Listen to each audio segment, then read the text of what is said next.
Magandang araw po, mga gandang tanghali, gabi, anumang oras na saan man kayong naroon ngayon. Excuse me po. Sana ay nasa mabuti po kayong kalagayan. Ako po si Xiong at ito ang iyong katinig. Ang iyong channel, ating channel ay nagbabalik pong muli. At may pag-uusapan po tayong para sa akin ay napaka-importanting magkaroon ng kalinawan. Kung mapanood man po ninyo ang ating video ay sana ay makatulong kahit bahagya sa ating payak na kakayahan. Ang isang importanteng sinasabi ko mga katinig ay tungkol sa kung paano nawi-weaponize o nagagamit ng mga politikong walang hiya. Yung mga politikong sinasabi nating kawatan, buwaya, tinatawag nating mga buwetret, baboy, mga walang kabusugang ginawang business, ginawang napaka karumal-dumal. Walang yung insatiable, yung greedy nila sa pangangamkam, sa pamangulimbat, sa lahat ng pinaggagawa nilang kaabusuhan sa ating bayan dahil nasa poder sila. So itong mga medyang tinutukoy ko mga katinig ay ito yung mga tulad lang sinabi ko ay nagagamit parang kasangkapan nila. Nagagamit para gawin silang mouthpiece. Nagagamit para gawin silang isang pronta, tagasalag, tagasangga. Sila yung dumedepensa, sumasalo pagka inaatake yung mga personalidad o mga institusyon o yung kung sino mang mga elitista, mga makakapangyarihan, yung mga naghaharing uri na nandiyan ngayon sa bansa natin, hindi lang sa ating bansa, sa buong mundo. Dahil may mga hindi kamag-anak. May mga tao na mga bilyonaryo Pilipino na nakatira sa ibang bansa at yung impluwensya, mga galamay nila ay napakalawak, spread out na.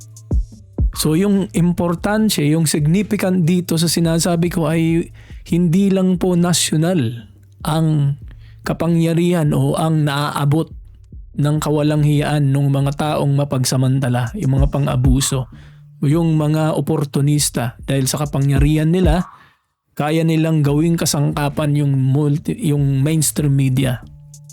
At buti na nga lang, meron ng SOCMED, yung social media. Dahil kaya natin, tulad natin, baka sabihin na naman ng mga bayarang vlogger o yung mga nakakapanood at yung mga troll ng mga naghaharing uri ngayon dyan sa Pilipinas ay pag kumontra sa kanila, tatawagin politika lang yan, mga kampon yan ni Duterte. Hindi po. Tayo ay naghahatid, naglalahad, nagbibigay ng kalinawan para sa kung sino man yung mga abot ng ating diskurso ay malinawan ng bahagya. Dahil hindi po lahat ng tao kaya niyong bayaran. Kayang bayaran ng mga naghaharing uyuring politiko, mga abusado dyan ngayon sa administrasyon, sa kasalukuyang administrasyon. Tayo yung mga organiko from grassroots. Hindi tayo galing sa kung sinong affiliated na dahil ganito tayong paniniwala natin, yung paninindigan natin, ay bayad na tayo. Doon po sila nagkakamali. Pero yun ang lagi nilang excuse. Yun yung lagi nilang defense mechanism. Pagka kumontra tayo sa administrasyon, lalong-lalo na sa kasalukuyan, dahil halata naman, kaya nga negative na yung trust rating at yung sinasabing tawag nito, yung tiwala ng tao, no, ng taong bayan sa kanya. So ibig sabihin lang yan, yun nga'y wala ng amor, kumpiyansa yung tao, and then dun sila gumagamit ng mga troll. Kokontrolin nila yung algorithm sa lahat ng plataforma, YouTube, TikTok, at kung ano-ano pa. Magpapakalat sila, gagawin nilang bayaran yung mga hikahos, yung mga taong hampas lupa. Let's just be brutally frank. Yung mga hampas lupang yan, sad to say, na mga kapwa tayo Pilipino, na kung magkakapit sa patalim din yung mga yan, imbis na mag-dildil sila ng asin, ay mas mamabutihin na nilang kumapit na lang doon sa kahit na siguro ay masama sa loob o hindi kayang lunukin ng sikmura nila, ay lulunukin na lang para lang magkapera, makasurvive sa pang-araw-araw nilang pangangailangan, yung necessity. So, lalong-lalo na ang pera ngayon. Kaya nga maraming buwaya, maraming walang hiya, maraming mga makakapal ng mukha. Dati hindi naman ganyan kalala. So, ito, ang connection, ang correlation nito sa sinasabi ko na yung mga mainstream media, yung mga journalist, yung mga taong involved sa pagbo-broadcast ng mga balita, mga paradyo man o TV o dyaryo, ay napaka-importante. Kaya yung taong mga tulad nating common, yung mga ordinaryo lang, dapat maging mapagmatsyag po tayo. Dapat maging mapagbusisi tayo. Huwag tayong yung dahil ay yan pro Duterte, yan maka Marcos, yan maka Dilawan. Hindi, wala po yan sa klasifikasyon o sa leaning, affiliation, yung political leaning ng isang tao. Dapat maging matalino bilang Pilipino, bilang tao na naapektuhan sa pang-araw-araw na problemang dulot ng kapabayaan ng administrasyon. Kahit sino pang administrasyon. Tulad nun, di ba? Nung panahon ni Pangulong Duterte, ay talaga namang porsigido na tulungan niya ang taong bayan, ang bansa. Kaya kung iisipin, lingid sa kaalaman ng mga nagbubulag-bulagan, yung mga taong makasabi lang ng makakontra lang dahil kontra sila, dahil apektado sila sa nangyaring drug war ni Pangulong Duterte o nasagasaan yung negosyo nilang pagtutulak o nadamay sila dun sa pinagbibintangan nilang si Pangulong Duterte daw ang dahilan bakit natanggal yung prangkisa ng ABS-CBN. Baka isa sila sa mga empleyado doon, kaya ganyan na lang yung mga galit. May mga kanya-kanyang individual reasons kaya ganun yung galit nila kay Pangulong Duterte sa mga Duterte, at nadadamay tayong mga taga pagpaliwanag. Yung sinasabi naman na excuses na sasabihin nila yan, maka Duterte yan kasi idolo nila si Duterte. Ito, ulit-ulitin po natin. Wala namang problemang mang-idolize ka as long as na yung iniidolo mo ay maayos, tama, tapat, talagang hindi perpekto, kasi wala namang perpekto. Wala pong perpekto sa mundong ito. Only the gods and the dead. Sabi nga ni sino yung philosopher na yun? Nakalimutan ko na. So walang perpekto, at may isa pa palang perpekto. Si yung pangalan niya perpekto. Yun, perpekto talaga yun. So balik po tayo, seryosong usapan. So dun sa mga journalist, mga mainstream media na po yan, ang naalala ko nga lagi, ito hindi ko talaga makakalimutan, yung napaka realistic at base sa experience from a man, from a great man na naranasan niya yung bawat sulok, up and downs ng pagiging isang politiko. Socialist kasi wala akong ibang tinutukoy kundi si Pangulong Duterte. So ang sabi niya sa pagkakaalala ko ay ang journalism daw o ang mga journalist o yung mga mainstream media yan, mga broadcaster na yan, yung mga nagsasaliksik ng mga istorya base sa katotohanan, mga balita, ay 3 ang klasifikasyon. Ang una, tandaan po natin to. Ang una ay yung may mga paninindigan, yung mga integridad, dignidad, at may almost perfect na reputasyong pinanghahawakan. No, ito ay ang tinatawag na mga crusader. Crusader na kung bagay ang buhay nila ay nakasalalay sa kanilang trabaho. Talagang they will bear with all the hardship and trials and challenges in life in their endeavor para lang makuha nila yung pinaka bottom line ng kanilang interest. Ang interest nila ay mailabas ang katotohanan. Walang iba. Mailabas ang katotohanan, maipahayag sa buong mundo o sa dapat na makakita, makarinig, makapanood para malaman ng sangkatauhan. So yun ang mga unang first class, kung baga pure na may talagang care sa kanilang trabaho at sa hindi lang sa sarili kundi sa kanilang pinanindigang tungkulin. Kasi yung pagiging journalist, I'm not a journalist myself, pero hindi naman tayo pinanganak hapon, pero at kaya nating tarukin yung mga bagay-bagay na yan. So yun ang mga dapat nating hangaan, yung mga crusader. Pero mag-ingat po tayo dahil marami pong mga kunya-kunyarian. Kung may mga bito-bituhan, may mga biding-bidingan, mayroon ding mga kunya-kunyarian crusader. Crusaderan. So yan ang sasabihin natin sa sarili natin. Huwag tayong tulad ng sinabi ko nga kanina a while ago. Huwag tayong maniniwala o ako dahil nagsasalita akong ganito at sinasabi kong may 3 klasifikasyon ng journalism, maniniwala naman kayo and just in case mapanood nyo to. Huwag kayong maniniwala basta-basta. Hindi tayo nagbablog para maimpluwensyahan kayo ng direktahan na wala ng neho-niha na questionin ang aking pananaw. Diba? So, ibig sabihin ko lang, magsarili kayong saliksik. No?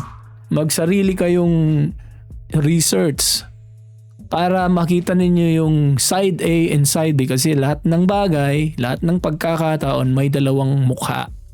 May katotohanan at may kasinungalingan. Walang gitna yan. Sabi nga, you cannot sit down on the fence. Dapat kung gusto mong mapatunayan, huwag kang gigitna.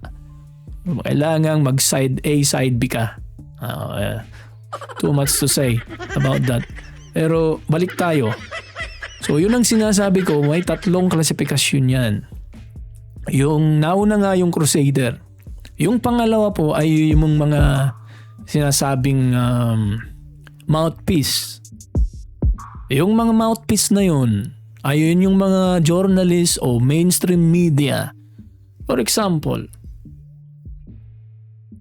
halimbawa yung the late, sabihin na natin the late kasi pumanaw na. O buhay pa ba yung ABS-CBN? I don't know.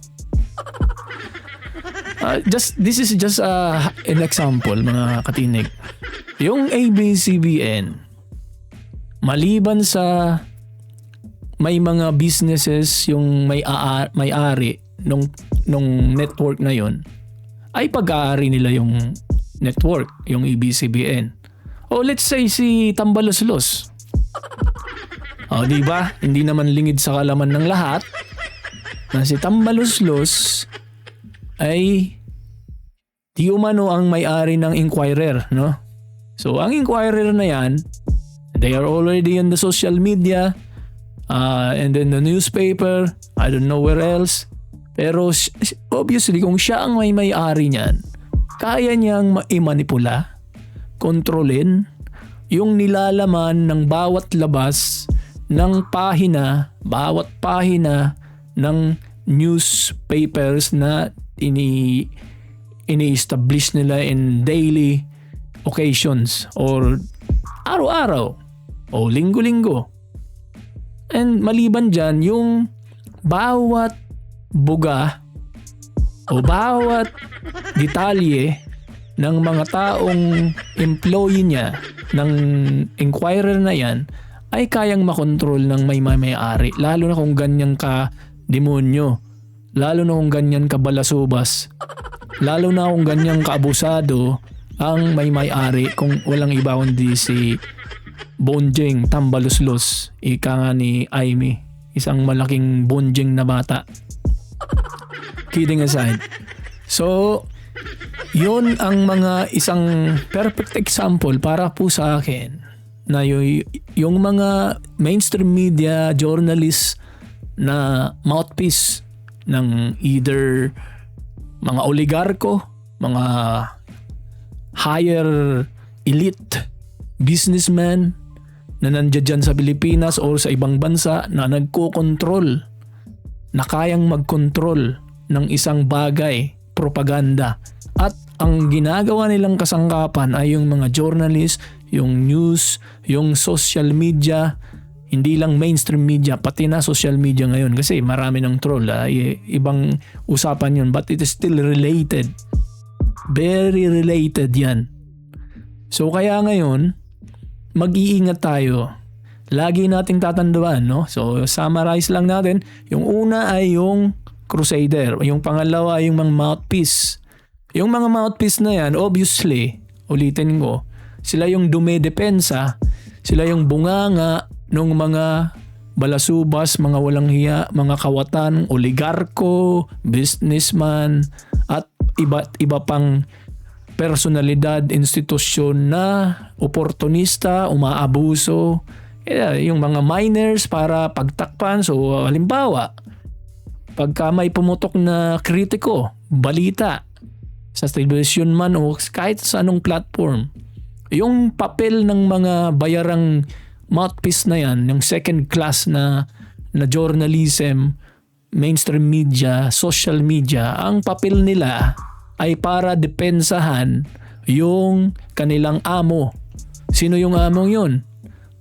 For example, yan si Tambaluslos o yung mga oligarko na sinasabi, di ba may recently lang na ibinunyag ni Congressman Meow Meow na ang Kamara daw, di umano, ay kontrolado yung buong majority kasi hindi naman lahat ng kongresista dyan ay kayang nakontrol ni Tambaluslos, no? At ng mga walang hiyang yan ay kontrolado daw ng isang oligarkong makapangyarihan. Walang iba kundi si Rason. Hindi na natin sasabihin yung full name nun. Pero yun ang pinaputok na naman recently ni Congressman Barsaga. So kaya yan, mag-ingat po tayo at lagi tayong mabusisi, vigilant sa mga nangyayari, sa mga nababasa natin, lalo na ngayon yung AI. Kayang-kayang i-manipulate lahat ng anggulo. Kung hindi ka wais, kung hindi ka mabusisi at utu-utu ka, mapapaniwala ka lang. Di ba po? And then, punta tayo sa pangatlo. Yung pangatlong klasifikasyon ng isang journalist o mainstream media network o kahit sino pang personalidad, no? Ay yung mga travelers, excuse me. Yung anong tawag mo doon? Yung sinasabing low life of journalism. Yung pinakamababang uri ng journalista. No? Yung mainstream media, pinakamababang uri ng social media. At isama na natin, wag na nating paligoy-ligoy, huwag tayong magbulan, yung mga bayarang trolls. Yung mga trolls ni Tambaluslos. Yung mga trolls ni Lisa Tanas, ni Lisa. Yung mga trolls daw ni Bangag Junior, wala nang sila din yun. So, at ang masama pa dyan sa current administration, no, mga kakatinig, ay yung pera pa ng bayan, galing sa kaban ng bayan, yung mga tax natin, ninyo, ay ang ginagamit para ipamudmud sa mga trolls na yun. No? Marami nang nagsilabasan na ebidensya, detalye, pangbubulgar ng mga nagpapatunay na yun nga ay yung mga bayarang trolls at bumaliktad yung iba. No? Panoorin niyo yung isang vlog ata yun ni Banat Bay, no? Natatandaan ko lang. Napakagaling na si Banat Bay. Oh, tatlong ano diyan. So, ano ba yung sinasabi ko? Nawala tayo. May naisip lang kasi pumasok sa isip ko. Yung flow of thought natin ay ano. Anyway, so yun, yung tatlong klasifikasyon na yun ay napaka-importanteng malaman para hindi tayo na lilinlang, hindi tayo na mamanipula, hindi tayo na papaikot, na papaniwala basta-basta lang. No? Yung pinaka low life na yun ang na makamandag. Kasi sila yung mga bayaran. So let's give an example, no, para mas malinaw po mga kababayan, mga katinig ko. Yun ay yung mga kunyari crusader sila. That relates to what I've said earlier na maghingat tayo sa mga kunyari crusader daw. Gawin kong example si hindi naman to journalist pero sometimes few months ago I think na nagkaroon ng parang dinideclare self-entitled dinideclare na journalist daw siya. Itong mga tulpo, mga kababayan, mga katinig. Itong mga tulpong to, dahil nagustuhan ng taong bayan, dahil nga sa kanilang tapang. Kung maalala nyo, noong panahon ni Pangulong Duterte, dumikit to kay Pangulong Duterte. Lagi nga ini-interview si Pangulong Duterte, nakadikit. At si Pangulong Duterte, with all due respect, no? Kasi, tao lang naman tayo, kaya tayong mapaniwala, malinlang nga ng bahagya, and then eventually magigising, marirealize natin, magigising tayo sa ating pagkakalugmok sa paniniwalang, uy, itong taong to, ang tapang, maka prupur at pinagtatanggol niya lahat ng mga naapi. So, ibig ko lang sabihin, si Pangulong Duterte ay, I don't know now, he's the only one who can answer this in case we ask him kung ano ang stand niya kay Tulpo. I mean, yung matandang Tulpo. Hindi si Ramon, ha? Hindi si Ramon. Si Senator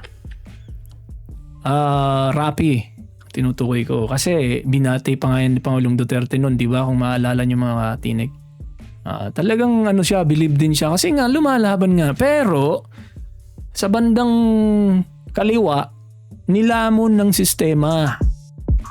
Itong si Tulpo, Rapi. Noon, nung nasa telebisyon siya, tumutulong siya. And then, ako hindi ko naman pinapanood yan. Pero, nakita ko lang yung mga highlights, yung mga pinaggagawa niya sa pagtulong. They are all, not all, but majority are selected. Kung ba selected yung justice niya, yung hustisya niya, pinipili niya, nag-cherry picking siya, kung ano lang yung kaya niya, kung ano yung papatok sa palette ng mga tao, kung ano yung papatok na magiging controversial siya. Pero pagka hindi niya kaya, lalo na kung mga makakapangyarihan, kunyari, kakagatin niya, pipitikin niya. Bahagya lang. Pag napitik niya, biglang nag-iibang anyo na siya. biglang nag-iiba yung direksyon niya. Bigla na lang umaatras, di mo mawari kung umatras, biglang nanahimik, biglang ewan kung anong nangyari. Kung baga, anong tawag mo dun sa kasabihan na yun, sa idioms na yun? Hindi salim pusa, basta may isa na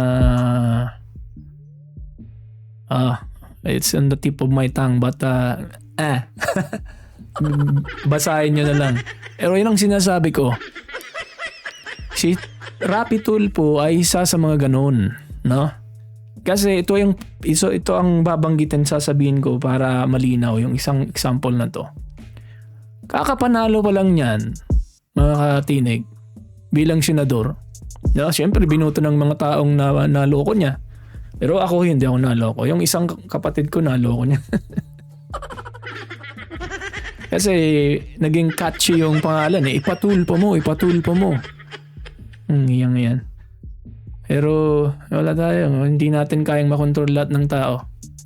So balik tayo sa sinasabi kong isang perpektong example kung bakit ko nasasabing isa tong third class na crusader na journalist o vlogger o newscaster, whatever you call him.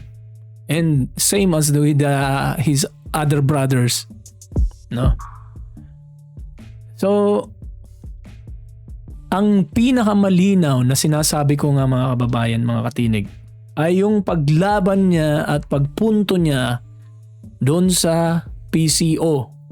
Kung naalala nyo, nagkaroon siya ng hearing, investigasyon nung panahon para iimbestigahan niya yung kabalbalan, kalokohan, yung pangungurakot, pang-uuportunista, pangungulimbat ng milyon-milyong pera ng mga alagad ni Lisa, ng mga kaibigan, ng mga naghaharing uri dyan sa Malacanang.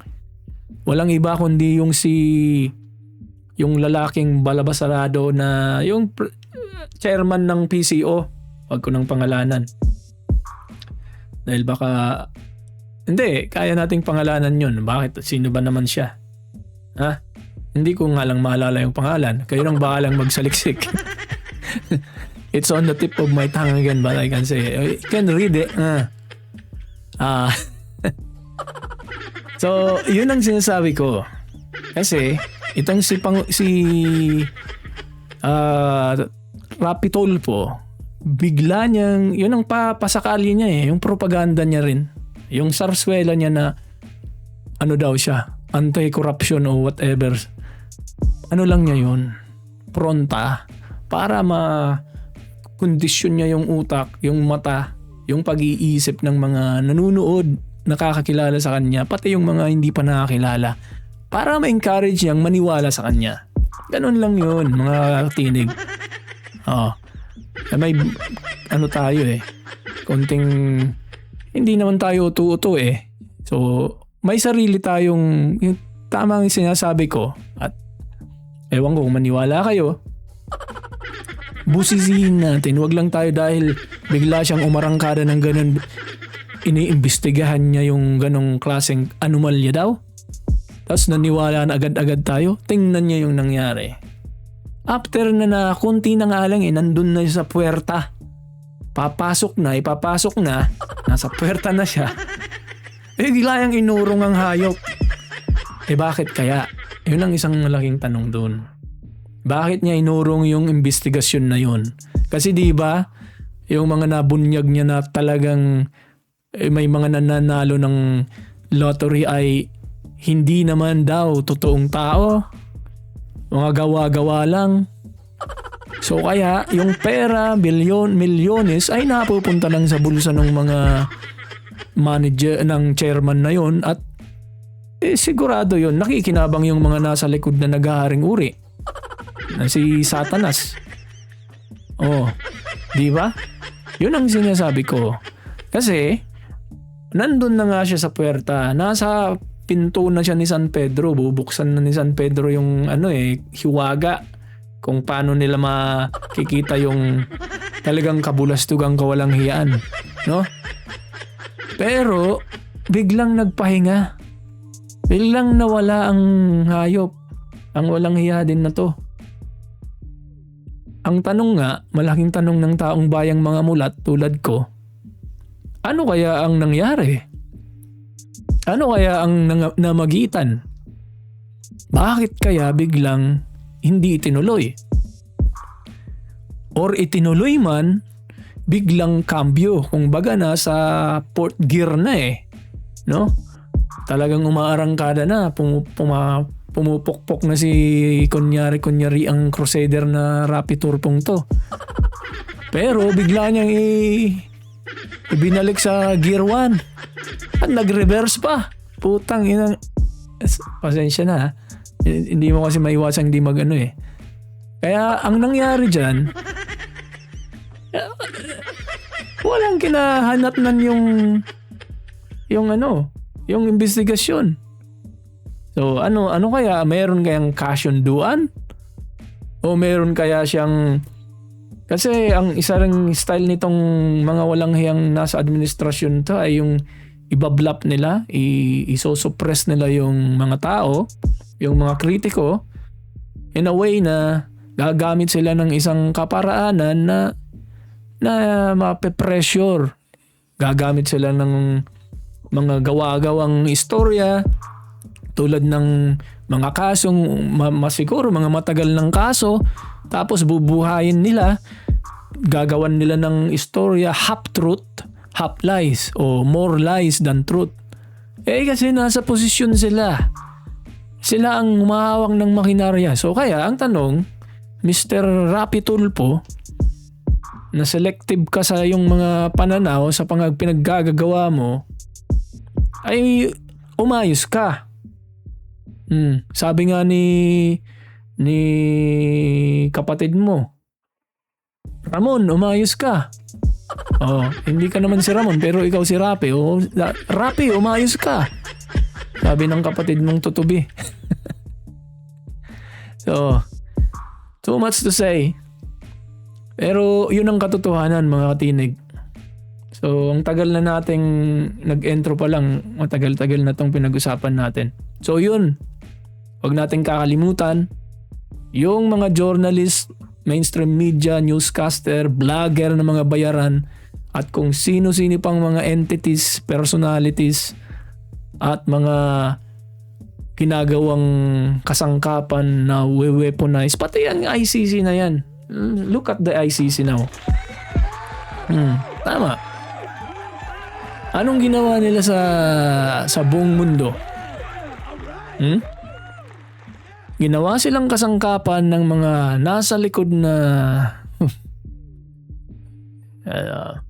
elitista o oligarko, mga patron na politiko na nagpapatakbo dyan. I'm for sure. Kasi yung ginawa nilang pangwawalang hiya, pang-aabuso sa kanilang kapangyarihan, na hindi pagsunod sa due process, na sa pag-kidnap nila, pag-abduct nila kay Pangulong Duterte, isang malaking pagkakamali. Tingnan natin yung nangyari from the start. From their history. No? Yung mga ibang makakapangyarihang bansa na gusto nilang ipahuli yung tao na pinagbibintangan nila, na inaakusahan nila, allegedly crimes against humanity daw.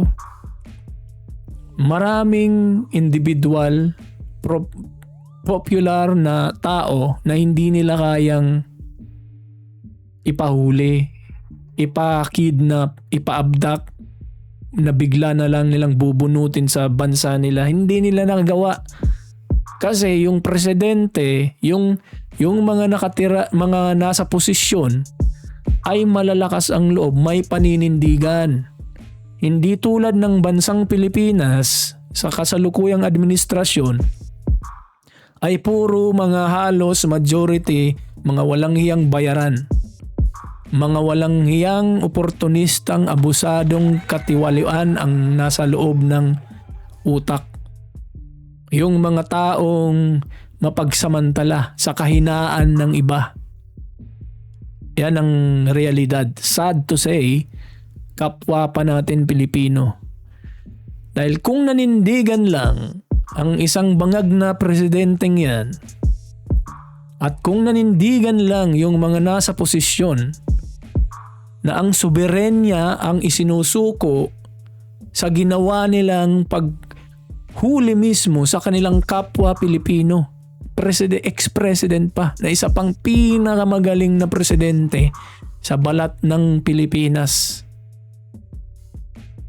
So kaya yan, nagkawinda o kung wala si PRRD dyan sa ICC, na-dissolve na din siguro yan. Ang ICC niyan. I think in my own opinion, humble opinion, malaking tulong kung bakit pa nag-i-exist, bakit popular pa ang ICC niyan dahil kay Pangulong Duterte. Ikaw ba naman araw-araw may mga nagrarally sa harap? Sinong hindi makakapansin dyan? And then yung makakapansin dyan, magtatanong ano kayang meron?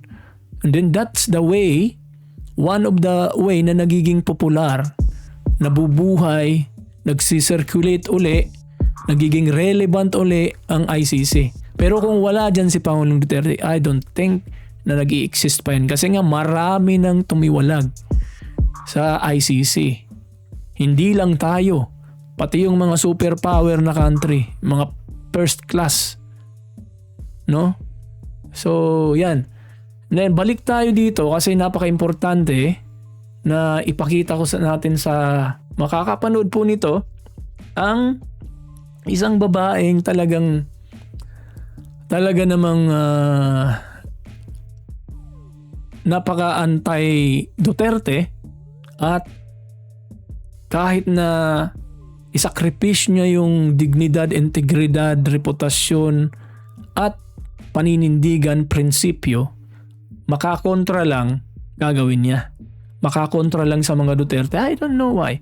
Ang mga galit lang sa Duterte ay yung mga tulad nga ng nasabi ko kanina, ay yung mga drogista, yung mga addictos, pusher, yung mga drug lord, yung mga nasa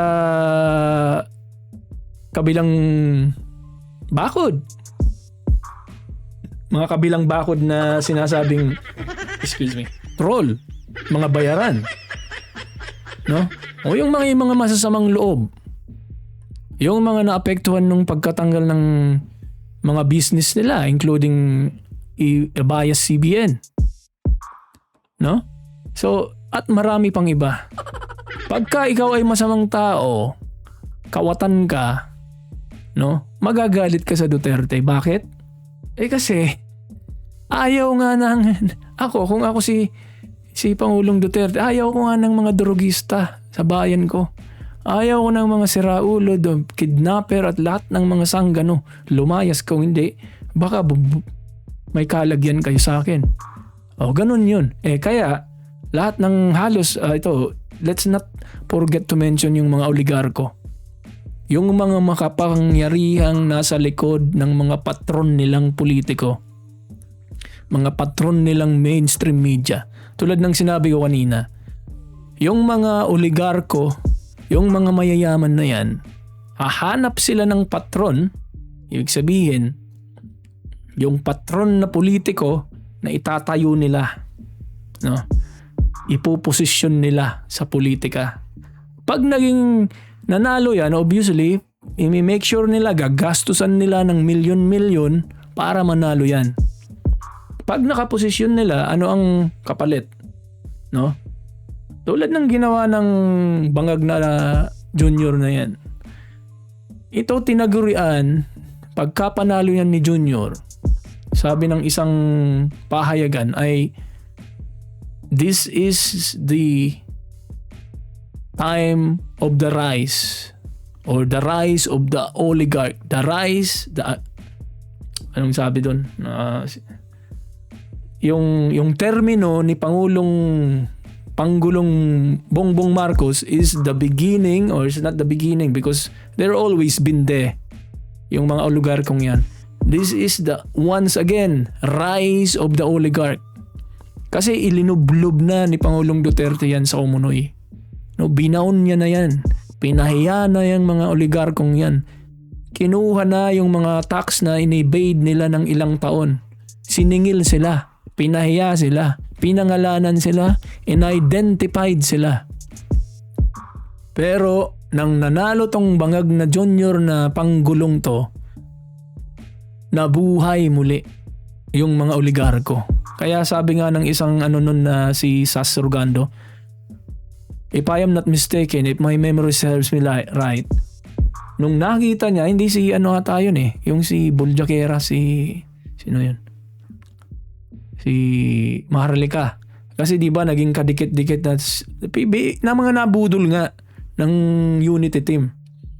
Nung pumunta siya sa nakita niya raw, nagtaka siya. Putragis, sa buong halos majority ng nasa mesa, mga oligarko daw ang nakaupo. Nandoon lahat, halos yung mga oligarkong kawatan. So anong ibig sabihin nun? Yung nga sinasabi ko. It's again the rise of the oligarch. Nung nanalo na yan si Panggulong Junior. So, yan ang sinasabi ko mga kaibigan, mga katinig. Dito lang natin mapansin na talagang nagkamali ang taong bayan. No? So, at yung sinasabi natin na yun, nakahanap sila ng patron. Walang iba kundi si Junior. And then yung mga oligarkong yan, hahanap din yan ng patron sa kategoryang sa mga mainstream media kasi by category siya. So sa politika, nakahanap sila ng patron na maglilingkod sa kanila, magpoprotekta sa kanila, magbabalik ng mga milyones na ginastos nila para maprotektahan, maibalik yung mga nagastos at magkaroon pa, mag-gain pa. Maging madagdagan pa yung mga asset nila. Diba? Ganon din yan. So maghahanap din sila sa mga sa larangan ng multimedia, mainstream media, social media ng mga patron. Tulad ng mga trolls. O hanap sila doon ng medyo mabunganga. O yan si isang perfectong example dyan na yung vlogger na si Auntie Claire. O vlogger yan. Dati singer yan sa pagbablog niya. Kumakanta-kanta lang yung hayop na yan. Walang hiyang yan. Nakala mo'y palengkerang Auntie Claire na yan. No? Kumakanta-kanta yan sa vlog niya. Hindi ko yan sinubaybayan. Pinuntahan ko lang yung niya para saliksikin natin yung buhay-buhay niyang hayop na yan. Ang walang hiyang yan. No? Kasi ako, I have to be honest, pag naririnig ko talagang boses niyan, para akong sinisilaban ng at kumukulo talagang dugo ko. I don't know. It's the emotion, isn't it? Kasi parang she resembles of someone, no? Nung elementary ata ako nun or high school na. May kasing tunog ng boses niya. Yung pagka narinig mo pa lang, maiirita ka na. Anyway, it's not just that. No? Dahil sa boses niya. It's the way she's presenting yung respectable na posisyon na dapat ay may pangalang karespeto, pero winalang hiya ng isang vlogger na turingan pa attorney, tapos ganyang umatake, ganyang na-approach, ganyan yung pagiging pagpe-present niya kasi don't forget mga katiniga, she is an alter ego ng presidente. Kahit anong lumabas na bunganga niyan, nagre-resemble, that mirrors the ideas, the principle, or the mind of the president. So dapat kung ano lang gustong ipasabi ng president, yun lang ang sasabihin. It's a reflection. No.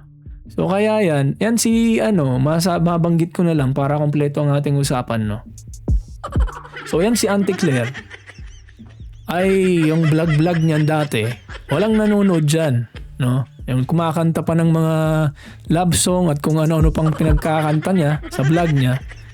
And then nag-shift siya sa pagpupolitika. So she is obviously looking for something na magkakapera siya. Mukhang pera yan. Jukebox nga yan. Anong hulugan mo yan ng malaki-laki ay kakantat at ka magsasayaw pa yan.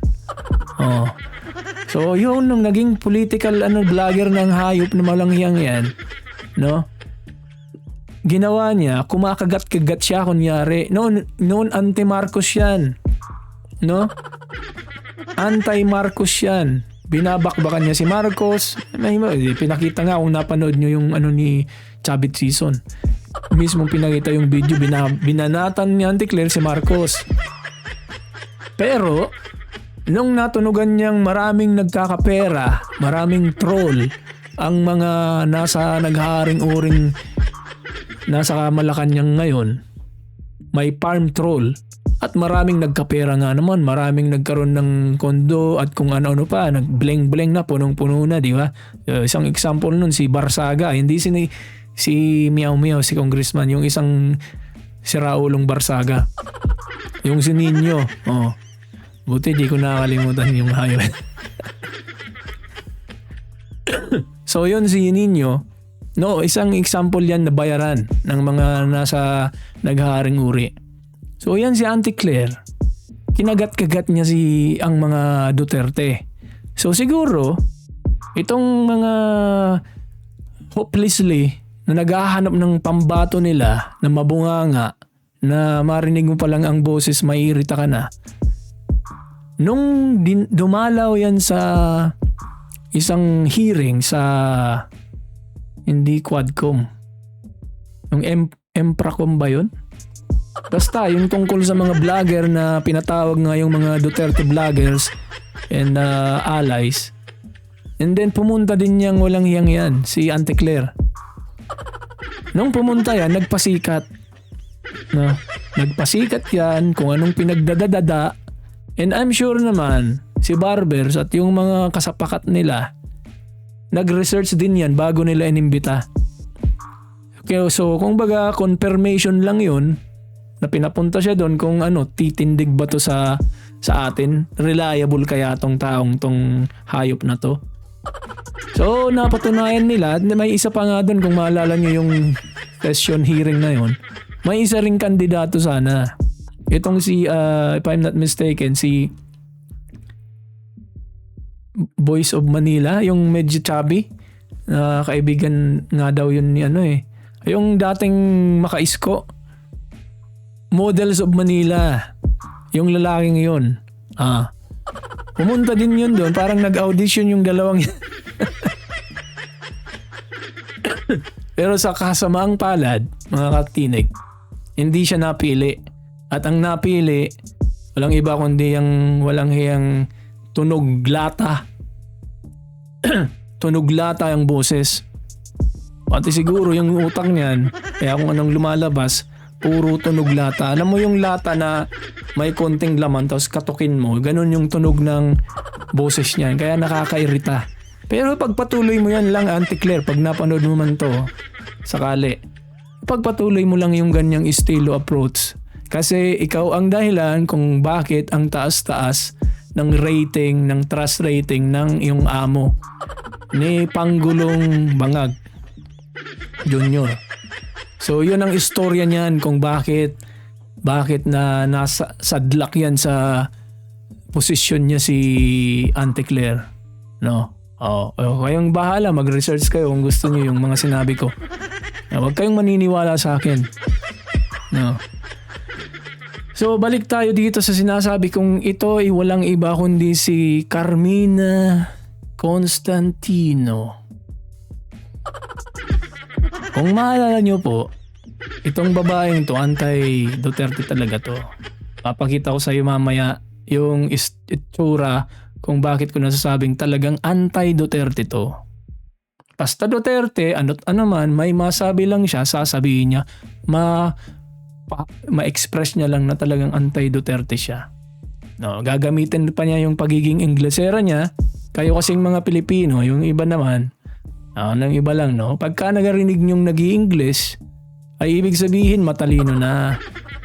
O kaya nabudol kayo kasi Inglesero yung panggulo nyong si Junior. Syempre, pinanganak ng may silver spoon. Winalangya yung pera ng bayan ng mga magulang niya, kaya nagkamal ng pera, diamante, lahat ng yaman. Kaya pinanganak with the silver spoon in his mouth. So kaya namuhay ng marangya, prinsipe, natutong mag-English, nag-aral pero drop out siguro ang hayop na yan, hindi nakapasa. Tapos nagsinungaling pa na Harvard or graduate ng something. Booking pa ang kasinungalingan. Pakawalang yakapal talaga ng pagmumuka. Binudol pa yung taong bayan. Tragis, kung sana ay gusto mong sirain ng sarili mo, huwag mo nang idama yung Pilipinas. No? So balik tayo dyan kay Constantino. Kasi itong babaeng to, sinabi ko, binalaura na nito si Attorney Vic Rodriguez In-invite niya sa kanyang platform para interviewin. Gusto niya pang igisa, bale-balentongin. Akala nagkamali siya. She made a big mistake there. Kasi ang taong gusto niyang balaurain, bardagulin ay isang matalinong tao. Isang taong may paninindigan na hindi nagbabase sa mga sabi-sabi sa transcript na ibinigay lang sa kanya ng kanyang mga staff o sa kung sino man sa nagko-control sa kanila para ibuga nila, bunganga nila, ibukas nila ang bunganga nila, no? Para lang sa kung anong vested interest ng kanilang mga amo, kung sino man ang pinagsisilbihan nila. Yan yung mga second class na journalist. Yan si Constantino. No? Pakita na natin yan kasi saan na yun? Ito. Kilala nyo yan? Mga kaibigan? Kilala nyo yung taong to? Yan yung si Carmina Constantino. So wala nang sinabi ko, binadagol nito si Attorney Vic Rodriguez pero hindi nagtagumpay. Muntik nang masampal ng libro ng konstitusyon kaya hindi nakapalag. However, pinilit niya pa rin yung talagang agenda niya o yung goal niya para syempre platform niya yun, comfort zone niya yun, inimbita niya tapos gusto niyang pahiyain. Buti na lang matalino yung si attorney. Pakita natin yan kasi napaka-importanting maintindihan. Baka isipin nyo ang sawad niyan, nagsisinungaling ako o naggagawa-gawa lang tayo ng istorya dito. So, then your interview several times, your live streams as well. You've been calling for transparency and accountability. At one point, you even said, wala namang masama sa pag-ako ng pagkakamali. Again, not verbatim, but in so many words, you said that. Ayusin lang ang investigasyon, you said that as well. But how did you go from there to calling for the president to step down? Ang linaw-linaw na ayusin yung investigation. Pinagtatakpan yung mga alyado every time na may lalabas at magsasalita, ang laging sasabihin lang, destabilizer o kaya yinuyugyug ang gobyerno. Again, corruption is destabilization. But that's where it gets tricky, Attorney Rodriguez, because who stands to benefit from your call for the president to step down? The Filipino people, Carmina, para matuldukan na itong korupsyon na ito.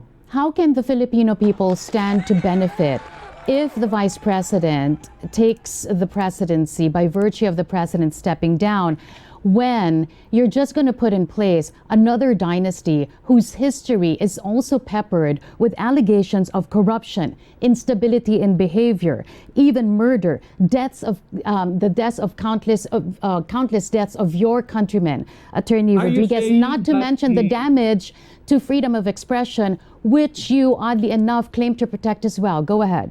Are you saying that when Bongbong Marcos, assuming he will step down, we will abandon the 1987 Constitution Tumpak and skip the rule on sa pool. succession? You've mentioned about murder. meron bang kasong murder ang Vice President, Carmina? I'm talking May about magagawa ba another tayo dynasty. kung She's siya another member. ang naging She's a family halal na member of pangalawang another Pangulo dynasty. na mas malaki ang boto sa Pangulo? Wala tayong magagawa ron. I never advocated anything Yan ang maisog. that is outside of the constitutional loop or constitutional order. Yan ang tunay But here's the maisog. thing. Katinig. Here's the thing. By the rule on succession, when the president is no longer capacitated to govern, the vice president shall assume the role of the president. But how Wala can akong you- magagawa ron. Hindi ko inimbento yun. Hindi mo inimbento Nasa libro yun. Yan ang ating saligang But batas. how can you, Attorney Rodriguez, separate your advocacy for anti-corruption from this constitutional succession, as you said? The vice Hindi pa nga napapatunayan, Carmina. Makinig ka. Hindi pa napatutunayan ng korte o kahit sa anumang larangan ang mga pinagsasasabi mo na korupsyon o kung anuman. Pag napatunayan na halimbawa no, na-impeach siya o napatunayan sa isang ang kasong yun sa isang korte, no? O sabihin pa ng pag sinabi na lalo ng Supreme Court na si BP Sara ay guilty. Ay dapat sasaluduhan kita sa sinasabi mo, pero yan wala pang patunay, it's not even close to na talagang may kasalanan siya, ay puro lang yun mga fabricated gawa-gawa ng mga walang hiyang nasa kamera. Tapos sinasabi mo na, pinupuntuhan mo na. Asan ang fairness mo dyan? So talagang pinapatunayan mong bias ka. No? Buti na lang itong si Pangulong Attorney. He's really a potential to be kung yan ang maging Pangulo. Talagang maisog yan. No? Buti na lang, matalino at may paninindigan, hindi yung pakeme-keme pa lembot-lembot na tulad ng amo mo kung sino man ang pinagsisilbihan mo. No? Buti na lang kung nasigun yung libro ng baka sinapak lang tawag mo dun rhetorically or sa anong tawag mo dun sa pag sinasabi mo wala na, kalimutan ko na rin, basta yun na yun. So ibig sabihin isa ka talagang bias. So yan ang isang patunay na yung lahat ng pinagsasabi nyo tungkol kay BP Sara ay puro lang paninira. Wala nang iba. Malinaw pa sa sikat ng araw yan. Yung gasgas na kasabihan, malinaw pa sa sikat ng araw. No? So buti na lang hindi ka inayawang patulan ni Attorney Vic. So ito lang, no? Ito yung isang pagpapatunay na pag ganitong second class na journalist, broadcaster, mainstream media, news anchor, at kung sino pang mga involved na bayarang media, vlogger at kung sino-sini pa, ganyan ang naratibo, ganyan ang optic niyan. So pag ikaw ay walang paninindigan, wala kang prinsipyong tao, hindi mo binabase sa legalidad o based on the Constitution itself, baka mag-bow down ka na lang, yuyuko ka na lang, aayon ka na lang, mag-yes man ka na lang. Maraming ganyan, yung mga walang alam tapos yes na lang ng yes. Kahit sa trabaho natin, ako personally, sa trabaho ko, marami akong kilalang ganyan. Yung yes man na tinatawag. Yung mga ganyan ay talagang hindi mo pwedeng pagkatiwalaan yung yes man na mga tipong ganon. Umayos ka! Umayos ka, Ramon! Umayos ka, Ramon. Hindi sinong Ramon ha. Si Ramon na Tulpo ang sinasabi ni Tutubi. Kaya may mga katrabaho tayong ganun eh. Alam niyo na kung sino yun. Mapanood man to. Bahala kayo sa buhay niyo. Wala akong dinadrop na name ha. Yung mga yes man dyan. Balik tayo dito. Napapalayo tayo ng bagya. So yan ang sinasabi ko. Isa lang yan sa mga example mga kababayan, mga tinig. president who stands to benefit from your call is also mired herself in corruption allegations. How does that reconcile with your anti-corruption advocacy? It will not reconcile. You know why? Kasi hindi pa nga proven. Hindi pa napapatunayan. May nasa konstitusyon yan. I don't know what article is that. Pero a person is assumed to be innocent until proven guilty. Kung tama yung praise ko, pagka-praise ko nun.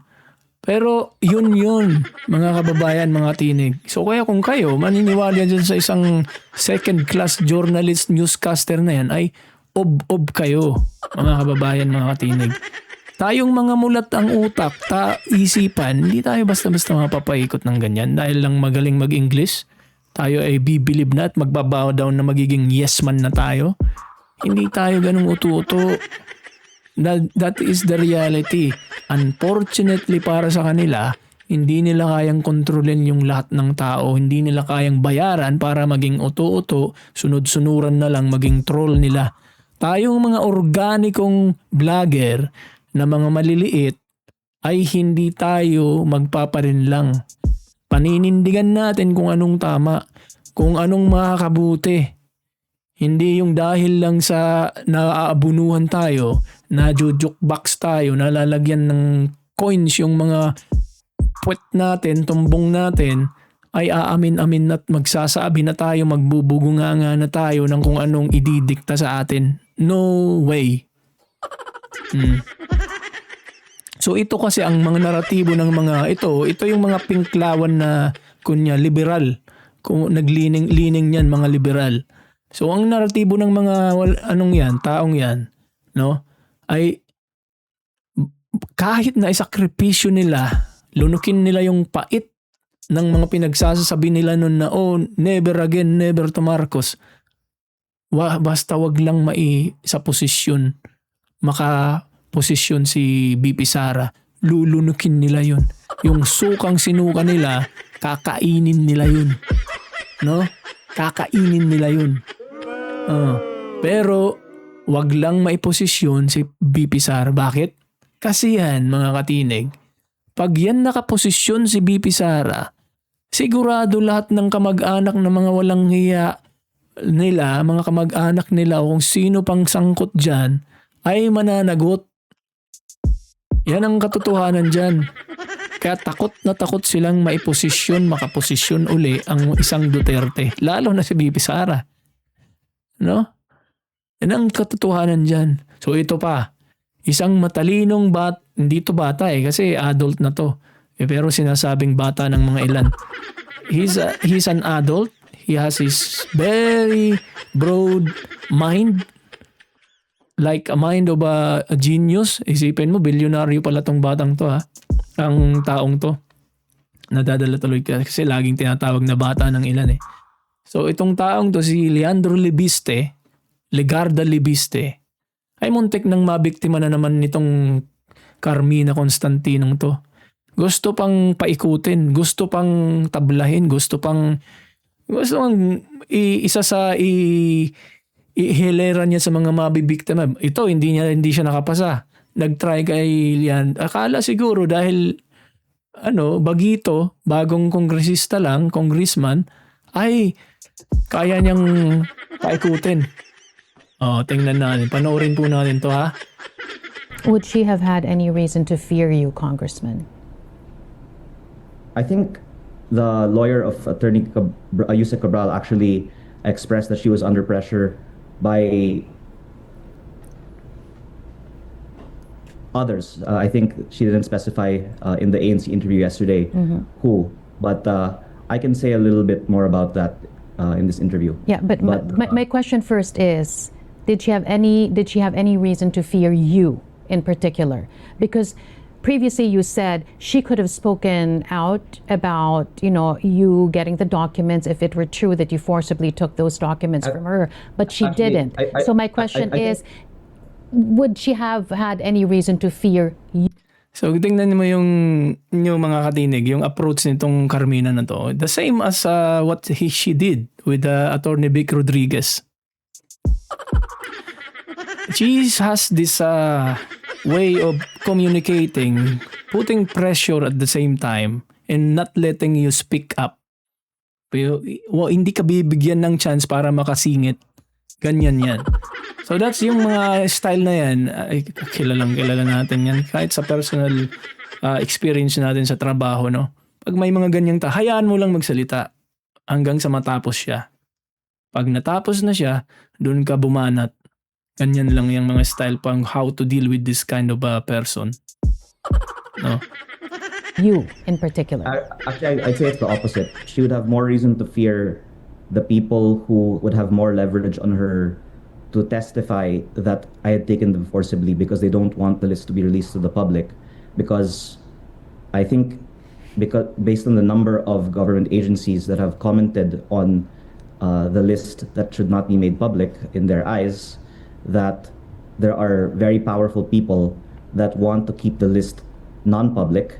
And so she had actually more pressure to sign an affidavit that I forcibly took the documents, and despite that, more powerful people's pressure did not, because it is not true. Who are these powerful people, Congressman Leviste? Well, one is Secretary Vince Dizon, who remains in charge of the DPWH and has influence over any staff of DPWH I agree. who may be pressured to say certain things 3.5 or now 4 months after the fact. Who are the others? The people that maybe are also on the phone with Secretary Vince Dizon, telling him to deny that he authorized to give me the files Yeah. in September 4, even if 4 months had passed almost, until he suddenly turned it around and said, even after I had previously said that the files were authorized by him to be given to me, to release the files. Help us make sense of it, Congressman Leviste, because the pronouncements of the secretary don't reconcile with what you're saying. The secretary Yes. has been saying anything and everything that has to do with transparency, saying that he is instituting institutional reforms so that any administration that will come after him will not have to deal with what's happening or with what happened. Reconcile that with what you're saying, that he's one of the powerful people who's sort of trying to suppress the truth. Go ahead. Thank you for allowing me to cite some of the things that Attorney Divina Gracia said in her interview yesterday. First, as I said a while ago, that I obtained documents, and despite the leading question, she said they were not taken forcibly, according to Yusek Cabral. And then she said there are 6 boxes of documents, and that she has seen a document among them that's ostensibly similar to the document released by Congressman Leviste, and that the documents relate to the budget of DPWH for 2023 to 2025, including requests, notes from the Secretary, which would be Secretary Bonoan, names of proponents, tabular lists of projects, and that the files are all with the DPWH. And she is not sure why the files are being looked for from her, because the files, according to Yusek Cabral, were all left with the DPWH. And so I hope you will understand that I believe the more appropriate interview that ANC should be having is with DPWH to explain why the 6 boxes worth of documents that Attorney Divina Gracia said on ANC yesterday are with the DPWH are not being released to the public, which include, again, names of proponents for projects from 2023 to 2025. Congressman Leviste, let me just go back to the question I asked you, point blank. Do you think, well, I mentioned who are these powerful people, and you said Secretary Vince Dizon is one. My follow-up question was, why would Secretary Vince Dizon suppress the truth? Do you believe that he's doing so, and if so, why? Yes. So first, I would like to allow your readers to clearly see the lawyer of Attorney Cabral said there are 6 boxes of documents, and they are with the DPWH, and they have not yet been released to the public. So I don't think I need to be asked if I think the DPWH is suppressing the truth. The lawyer of Yusek Cabral said there's 6 boxes. They have not been released to the public. I think you can clearly say then that the truth is being withheld. Maybe that's the more precise term to use. Why? Because as the lawyer of Yusek Cabral said, this includes Talino ng names taong of to. proponents for the projects of the DPWH from 2023 to 2025. And as I and others who also have copies of the files, and it's not just me, have said, this includes almost everyone in the legislature, but also at least 5 cabinet secretaries, undersecretaries, and other private individuals. And I actually don't think it's just one person. It's anyone who has not yet disclosed that they are the proponents of projects who would be revealed if this list comes out, that wouldn't want the list to come out and would have an incentive then to pressure the people who are in possession of the list in the DPWH today for the list not to come out. I'm And wondering. by the way, I think some of those people might also be upset that I'm giving this interview because they had thought that I would not give many interviews anymore. And I'm only giving this interview because of the new useful information that was shared by ANC yesterday, and thus I'm giving this interview only on ANC. So these powerful people, you're in touch with them, and they know that you have the list, and they know that you might just divulge the list, Congressman. Yes, but I am waiting for the DPWH to divulge or to explain why they have not divulged. And I believe that Secretary Vince Dizon is back from Europe now and might Here, be able nandito to na. answer to the public why Dito siya the 6 boxes iipitin of documents ni- disclosed by Attorney David nitong Gracia have not yet been divulged. Let's get into that Second right now. I class, have with me a copy of the journalist, transcript news of the interview anchor na to. yesterday with the lawyer of the former undersecretary. Nothing Yan yun, in the ha? transcript, Congressman Levista, says that the missing documents are with the DPWH. In fact, the lawyer said that the family doesn't know where they are. They don't know where it's stashed at the moment. They're trying to figure that out. They looked for it in their house. It's not there. Why would you think that it's with the DPWH, Congressman? Actually, thank you for allowing me to read from the transcript of your interview because I very judiciously got it before this. Attorney David Gracia said, when we asked her where the files are, sinabi niya it's all with the DPWH. She left it all there after she resigned. And then Ms. Karen Davila said, so technically speaking, it would be with Secretary Vince Dizon. It should be under his jurisdiction now. And Attorney David Gracia said, yes, that's why we find it odd that they're fixated, obsessed with the cell phone when whatever they seek to find it in the cell phone should be in the files of the DPWH. So, Which timestamp are you reading? which I think timestamp it's in daw? the latter part of the interview. Yeah, so I can apply. Which timestamp daw is he reading?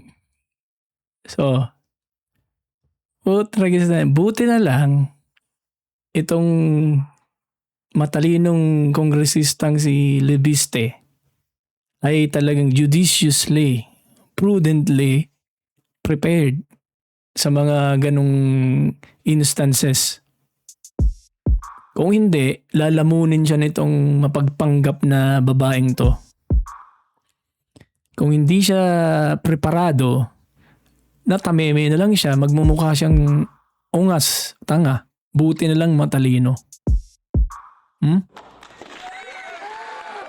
Yan ang mga Gen Z na dapat tularan ng mga kaedad niya na nasa posisyon. Yun yung may paninindigan. So, bakit ko nasabi na tama tong sinasabi nito? Siya, verbatim pa yung niya. Pinanggalingan ng transcript niya. Yung isa, nag-base lang siguro sa sinabi nung kanyang mga apostle, nung mga kawal niya, o kaya nagkamala, pahiya siya. Hiyang-hiya siya. Kaya kinat niya na nga lang eh. Hindi niya na ipinagtuloy yung naratibong yun. O bakit? O ito, pakita ko. Tama yung sinabi ni Leviste, Nilian. Salen, yun nga kanin tinatanong ko sa sarili ko din eh. But why would she be in that position? Why would she stake her reputation to get nothing? I cannot answer Yeah, that, Karen. But ako din, sinatanong ko nga sa sarili ko din, ganun ba siya kagaling magtago? Because tinitingnan ko yung, I went to her house, tinatanong ko, kung meron siyang ganun karaming pera, kung meron siyang bahay sa Corinthians, sa Forbes, would she let her daughter stay in this place?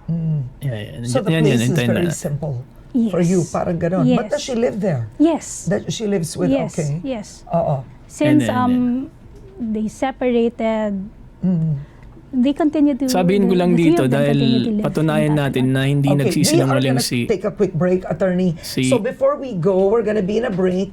If Lian. you or someone you know is battling at depression or talagang suicidal gumagawa-gawa thoughts, lang ng istorya we yung si implore you to contact the National Center Constantino. for Mental Health Crisis Kaya kung hindi hotline preparado through the at hindi numbers flashed on your napag-research ni screens. Lian, It's important mapapahiya that we siya, do this magmumukhang because we're sinungaling talking si about mental Lian. health and the death Pero sa of nangyari, former nagmukhang sinungaling Undersecretary yung Cabral babaeng on national bruha television. Catalina Cabral, it is the first time that Cabral's family and her legal team are speaking in full, giving their side here. And they are on Head Start. I want to ask you this. So the 6 boxes of documents Yan, that she yan, ha? said she'll give you, you don't know where it is. That's Yes, one. yes. What about her cell phone? I don't have personal knowledge where the cell phone is. Okay. To my knowledge, Yan what ang was sinasabing turned over to the kasinungalingan. children was just a pink casing. nung Konstantinong yun. Okay. Marami So, sila, wala sa pare-parehas NBI, lang sila. Wala sa... I don't know where Yung it is. ano, what about a laptop? When you would meet with her, did she have a laptop with data? Wala eh. Ano siya kami eh, yung documents. Documents talaga. So walang ganon. Wala. Okay. She never brought a laptop with her. Okay. Now, I'm gonna show you the I'm photo. sorry, Karen, if I go may on. just Oh, yan, Sorry. yan. Yan. Go on, If go I on. may just add, when we asked her where the files are, Yeah. sinabi niya it's all with the DPWH. She left it all there after she resigned. So technically speaking, it would be with Secretary Di ba? Vince Dizon. It should be. It should be Di ba under yun ang his sinabi ni jurisdiction now. Lian? Yeah, that's why we find it out that they're fixated, they're obsessed with the cell phone. When See? whatever Verbatim. they Oo. seek to find the cell Tama. phone should be in Oo. the files with the DPWH. Whatever contracts they choose So- to close. Yes. Yeah. Kung meron man. Oo. Okay. Well Now, done. is So, yun ang isang pagpapatunay sa kabruhahan, kasinungalingan ng Carmina Constantinong yun. Kung hindi ka prepared, lalamunin ka ng mga bayarang medyang yan. Yung mga second class newscaster, mga sinasabing mouthpiece ng mga naghaharing uri kung sino man ang nasa likod nila. So, yan mga katinig, mga kaibigan. Lagi tayong mapagmatsyag, huwag tayong basta naniniwala lang sa kung sinong nagbubunganga dyan at nakikita natin sa social media, sa mainstream. Dahil karamihan ngayon ng mainstream media, hindi lahat, ay mga bayaran, mga mouthpiece. No? So hanggang dito na lang ang ating talakayan. Sana nag-enjoy kayo kung mapanood nyo to at kung nag-enjoy kayo. Tingnan nyo yung isa kong kaibigang si Parot na nandiyan dyan sa baba. Ay pansinin nyo naman po yung kanyang pinag-bibit-bit dyan. So sa susunod uli mga katinig, mga kababayan, ingat po tayo lagi.